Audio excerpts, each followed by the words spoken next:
Doctor বাবু,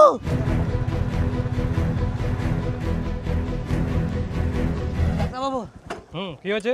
আসেন তো, আমার বাবা শ্বাস নিচ্ছে না। দেখি, কই দেখি। রাতে খাবার খেয়েছিল? খাবার খেয়েছিল দারু।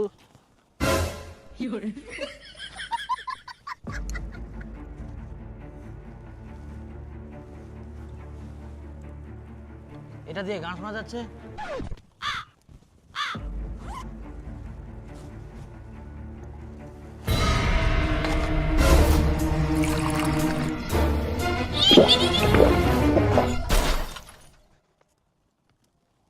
শালা ডাক্তার বাবু দারু খায়। হ্যাঁ, তো খাবো না।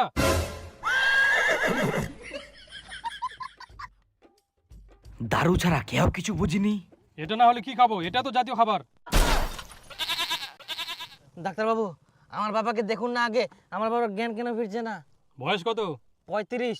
ও, তাহলে খাইনি শেষ। মানে আর কত বছর বাঁচবে? 60-70 বছর না হতেই মরে যাবে? কি 60-70 বছর? হায় সর্বনাশ, আমি জীবনে প্রথম শুনলাম এত বছর বাঁচে মানুষ। তুই কি গাধা আছিস? তোকে কে বলেছে এখনকার মানুষের গড় আয়ু 30 থেকে 35 বছর? তোর বাবা ঠিক টাইমে মারা গেছে। বাবা! ওই ভিজিটটা দে।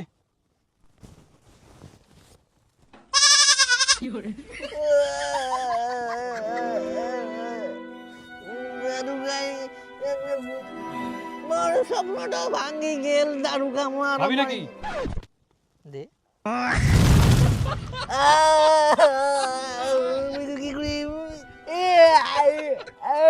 দেখ ভাই, তুই এখানে কান্নাকাটি করিস না, বাড়ি যা, এনজয় কর। সবাই জানে 30 পার মানে খেলা শেষ। তুই এমন ভাবে কান্না করছিস মনে হচ্ছে 2025 সালে বসবাস করছিস। ডাক্তার বাবু, তাহলে একটু হেল্প করেন না, বাবাকে শ্মশানে নিয়ে যেতে হবে, একাই পারবো না। শ্মশান? ওটা আবার কি জিনিস? জীবনে প্রথমবার শুনলাম। তুই এমন এমন কথা বলছিস, শ্মশান, মানুষ 60-70 বছর বাঁচে। তোকে কে বলেছে? ডাক্তার বাবু, শ্মশান চেনেন না?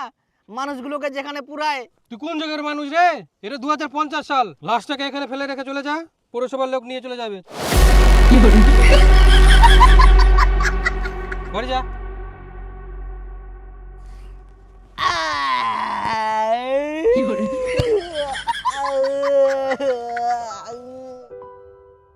তাহলে আবার তাক মই কিনো লাস্ট প্যাক দারু খানায় বাড়ি যায় না, উঠেও খাবার দিল উনি পুলটি লাজে এখন পুরি থাকবে। তুই যাবি? চল, রেখে দেবো তোকে বাড়িতে, যা।